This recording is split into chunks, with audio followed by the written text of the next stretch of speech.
Cranford. By Elizabeth Gaskell. Chapter 3.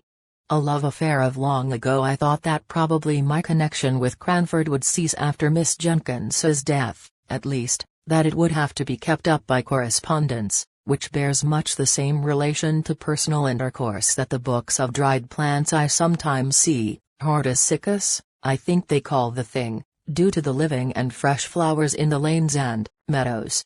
I was pleasantly surprised, therefore, by receiving a letter from Miss Pole, who had always come in for a supplementary week after my annual visit to Miss Jenkins, proposing that I should go and stay with her, and then, in a couple of days after my acceptance, came a note from Miss Matty, in which, in a rather circuitous and very humble manner, she told me how much pleasure I should confer if I could spend a week or two with her, either before or after I had been at Miss Pole's, for, she said, since my dear sister's death I am well aware I have no attractions to offer, it is only to the kindness of my friends that I can owe their company.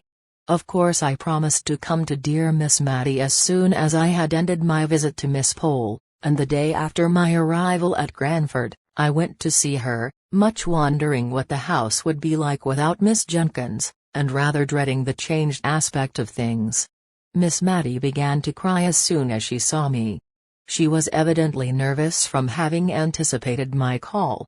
I comforted her as well as I could, and I found the best consolation I could give was the honest praise that came from my heart as I spoke of the deceased. Miss Matty slowly shook her head over each virtue as it was named and attributed to her sister, and at last she could not restrain the tears which had long been silently flowing, but hid her face behind her handkerchief and sobbed aloud. "Dear Miss Matty," said I, taking her hand, for indeed I did not know in what way to tell her how sorry I was for her, left deserted in the world. She put down her handkerchief and said, "My dear, I'd rather you did not call me Matty." She did not like it, but I did many a thing she did not like, I'm afraid, and now she's gone. If you please, my love, will you call me Matilda? I promised faithfully, and began to practice the new name with Miss Pole that very day, and, by degrees, Miss Matilda's feeling on the subject was known through Cranford, and we all tried to drop the more familiar name, but with so little success that by and by we gave up the attempt. My visit to Miss Pole was very quiet. Miss Jenkins had so long taken the lead in Cranford that now she was gone, they hardly knew how to give a party. The Honourable Mrs. Jamieson, to whom Miss Jenkins herself had always yielded the post of honour, was fat and inert, and very much at the mercy of her old servants. If they chose that she should give a party, they reminded her of the necessity for so doing, if not, she let it alone. There was all the more time for me to hear old-world stories from Miss Pole, while she sat knitting, and I making my father's shirts. I always took a quantity of plain sewing to Cranford, for, as we did not read much, or walk much, I found it a capital time to get through my work. One of Miss Pole's stories related to a shadow of a love affair that was dimly perceived or suspected long years before. Presently, the time arrived when I was to remove to Miss Matilda's house. I found her timid and anxious about the arrangements for my comfort. Many a time, while I was unpacking, did she come backwards and forwards to stir the fire which burned all the worse, for being so frequently poked. "Have you drawers enough, dear?" asked she. I don't know exactly how my sister used to arrange them. She had capital methods. I am sure she would have trained a servant in a week to make a better fire than this, and Fanny has been with me 4 months. This subject of servants was a standing grievance, and I could not wonder much at it, for if gentlemen were scarce, and almost unheard of in the genteel society of Cranford, they or their counterparts, handsome young men, abounded in the lower classes. The pretty neat servant maids had their choice of desirable followers, and their mistresses, without having the sort of mysterious dread of men and matrimony that Miss Matilda had, might well feel a little anxious lest the heads of their comely maids should be turned by the joiner, or the butcher, or the gardener, who were obliged, by their callings, to come to the house, and who, as ill luck would have it, were generally handsome and unmarried. Fanny's lovers, if she had any, and Miss Matilda suspected her of so many flirtations that, if she had not been very pretty, I should have doubted her having one, were a constant anxiety to her mistress. She was forbidden, by the articles of her engagement, to have followers, and though she had answered, innocently enough, doubling up the hem of her apron as she spoke, "Please, ma'am, I never had more than one at a time," Miss Matty prohibited that one. But a vision of a man seemed to haunt the kitchen.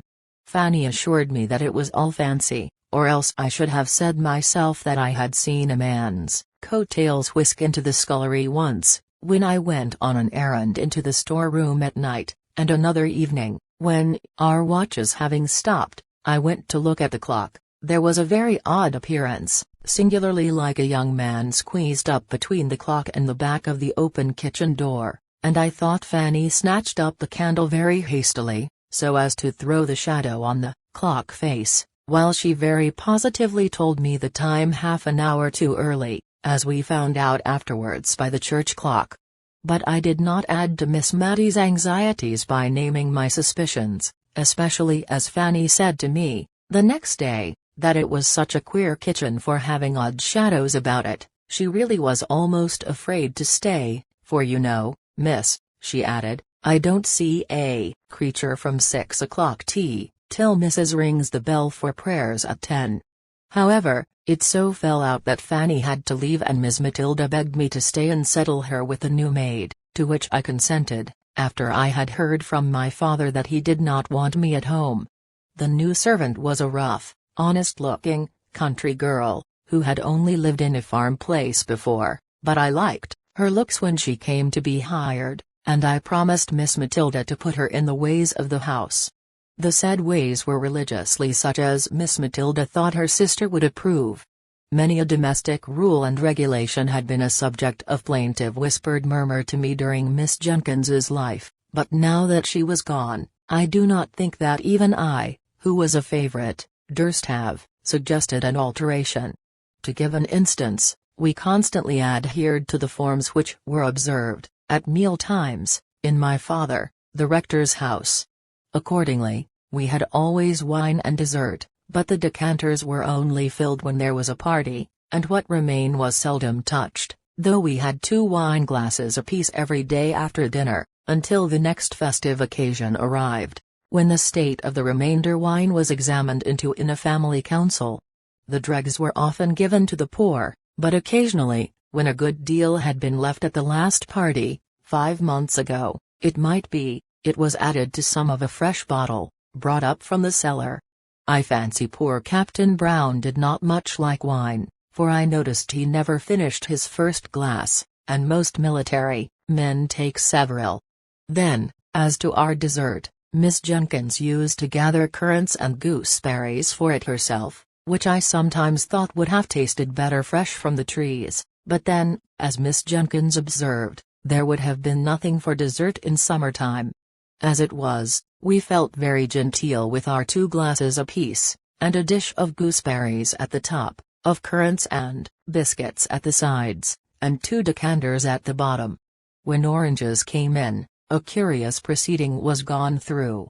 Miss Jenkins did not like to cut the fruit, for, as she observed, the juice all ran out nobody knew where. Sucking, only I think she used some more recondite word, was in fact the only way of enjoying oranges, but then there was the unpleasant association with a ceremony frequently gone through by little babies, and so, after dessert, in orange season, Miss Jenkins and Miss Matty used to rise up, possess themselves each of an orange in silence, and withdraw to the privacy of their own rooms to indulge in sucking oranges.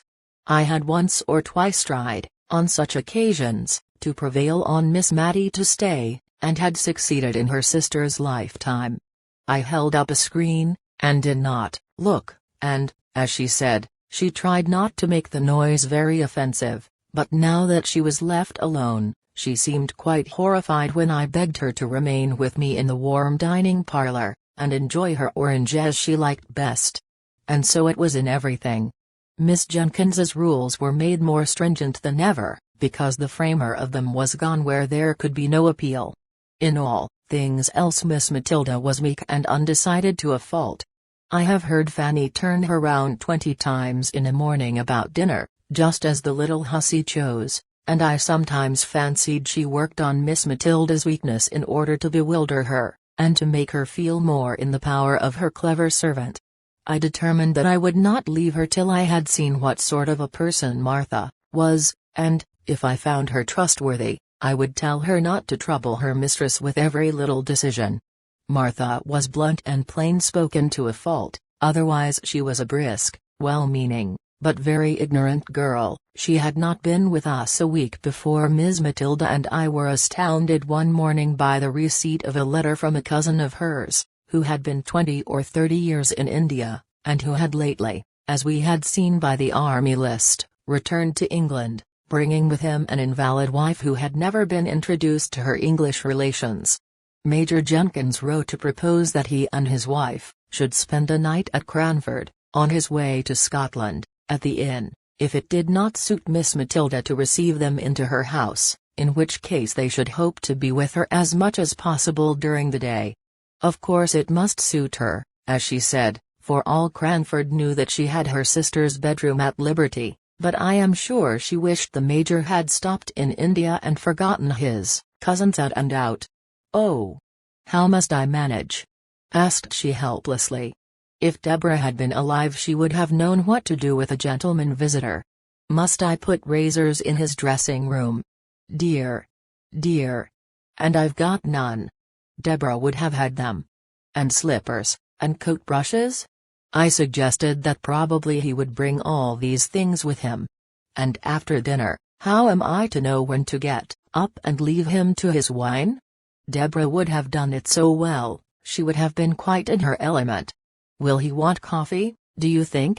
I undertook the management of the coffee, and told her I would instruct Martha in the art of waiting, in which it must be owned she was terribly deficient, and that I had no doubt Major and Mrs. Jenkins would understand the quiet mode in which a lady lived by herself in a country town. But she was sadly fluttered. I made her empty her decanters and bring up 2 fresh bottles of wine. I wished I could have prevented her from being present at my instructions to Martha, for she frequently cut in with some fresh direction, muddling the poor girl's mind as she stood open-mouthed, listening to us both. "Hand the vegetables round," said I, foolishly, I see, now, for it was aiming at more than we could accomplish with quietness and simplicity, and then, seeing her look bewildered, I added, "Take the vegetables round to people, and let them help themselves. And mind you go first to the ladies," put in Miss Matilda. "Always go to the ladies before gentlemen when you are waiting." "I'll do it as you tell me, ma'am," said Martha, "but I like lads best." We felt very uncomfortable and shocked at this speech of Martha's, yet I don't think she meant any harm, and, on the whole, she attended very well to our directions, except that she nudged the Major when he did not help himself as soon as she expected to the potatoes, while she was handing them round. The Major and his wife were quiet unpretending people enough when they did come, languid, as all East Indians are, I suppose. We were rather dismayed at their bringing 2 servants with them, a Hindu body servant for the Major, and a steady elderly maid for his wife, but they slept at the inn, and took off a good deal of the responsibility by attending carefully to their masters' and mistresses' comfort. Martha, to be sure, had never ended her staring at the East Indians, white turban and brown complexion, and I saw that Miss Matilda shrunk away from him a little as he waited at dinner. Indeed, she asked me, when they were gone, if he did not remind me of Bluebeard. On the whole, the visit was most satisfactory, and is a subject of conversation even now with Miss Matilda. At the time it greatly excited Cranford, and even stirred up the apathetic and Honourable Mrs. Jameson to some expression of interest, when I went to call and thank her for the kind answers she had vouchsafed to Miss Matilda's inquiries as to the arrangement of a gentleman's dressing room, answers which I must confess she had given in the wearied manner of the Scandinavian prophetess, leave me to repose. And now I come to the love affair. It seems that Miss Pole had a cousin, once or twice removed, who had offered to Miss Matty long ago. Now this cousin lived 4 or 5 miles from Cranford on his own estate, but his property was not large enough to entitle him to rank higher than a yeoman, or rather, with something of the pride which apes humility, he had refused to push himself on, as so many of his class had done, into the ranks of the squires. He would not allow himself to be called Thomas Holbrook, Esquire. He even sent back letters with this address, telling the postmistress at Cranford that his name was Mr. Thomas Holbrook, yeoman. He rejected all domestic innovations. He would have the house door stand open in summer and shut in winter, without knocker or bell to summon a servant. The closed fist or the knob of a stick did this office for him if he found the door locked. He despised every refinement which had not its root deep down in humanity. If people were not ill, he saw no necessity for moderating his voice. He spoke the dialect of the country in perfection, and constantly used it in conversation, although Miss Pole, who gave me these particulars, added, that he read aloud more beautifully and with more feeling than anyone she had ever heard, except the late rector. "And how came Miss Matilda not to marry him?" asked I. "Oh, I don't know. She was willing enough, I think, but you know cousin Thomas would not have been enough of a gentleman for the rector and Miss Jenkins." "Well, but they were not to marry him," said I, impatiently. "No, but they did not like Miss Matty to marry below her rank. You know she was the rector's daughter, and somehow they are related to Sir Peter Arley." Miss Jenkins thought a deal of that. "Poor Miss Matty," said I. "Nay, now, I don't know anything more than that he offered and was refused. Miss Matty might not like him, and Miss Jenkins might never have said a word. It is only a guess of mine." "Has she never seen him since?" I inquired. "No, I think not. You see Woodley, cousin Thomas's house, lies halfway between Cranford and Miss Elton, and I know he made Miss Elton his market town very soon after he had offered to Miss Matty, and I don't think he has been into Cranford above once or twice since. Once, when I was walking with Miss Matty, in High Street, and suddenly she darted from me, and went up Shire Lane. A few minutes after I was startled by meeting cousin Thomas." "How old is he?" I asked, after a pause of castle building. "He must be about 70, I think, my dear," said Miss Pole, blowing up my castle, as if by gunpowder, into small fragments. Very soon after, at least during my long visit to Miss Matilda, I had the opportunity of seeing Mr. Holbrook, seeing, too, his first encounter with his former love, after 30 or 40 years' separation. I was hoping to decide whether any of the new assortment of colored silks which they had just received at the shop would do to match a grey and black mousseline delaine that wanted a new breadth, when a tall, thin, Don Quixote-looking old man came into the shop for some woolen gloves. I had never seen the person, who was rather striking, before, and I watched him rather attentively while Miss Matty listened to the shopman. The stranger wore a blue coat with brass buttons, drab breeches, and gaiters, and drummed with his fingers on the counter until he was attended to. When he answered the shop boy's question, "What can I have the pleasure of showing you today, sir?" I saw Miss Matilda start, and then suddenly sit down, and instantly I guessed who it was. She had made some inquiry which had to be carried round to the other shopman. "Miss Jenkins wants the black sarcenet 2 and 2d the yard," and Mr. Holbrook had caught the name, and was across the shop in 2 strides. "Matty, Miss Matilda, Miss Jenkins. God bless my soul. I should not have known you. How are you? How are you?" He kept shaking her hand in a way which proved the warmth of his friendship, but he repeated so often, as if to himself, "I should not have known you," that any sentimental romance which I might be inclined to build was quite done away with by his manner. However, he kept talking to us all the time we were in the shop, and then waving the shopman with the unpurchased gloves on one side, with "Another time, sir. Another time." He walked home with us. I am happy to say my client, Miss Matilda, also left the shop in an equally bewildered state, not having purchased either green or red silk. Mr. Holbrook was evidently full with honest loud-spoken joy at meeting his old love again. He touched on the changes that had taken place, he even spoke of Miss Jenkins as your poor sister. Well, well. We have all our faults, and bade us goodbye with many a hope that he should soon see Miss Matty again. She went straight to her room, and never came back till our early tea time, when I thought she looked as if she had been crying. Mr.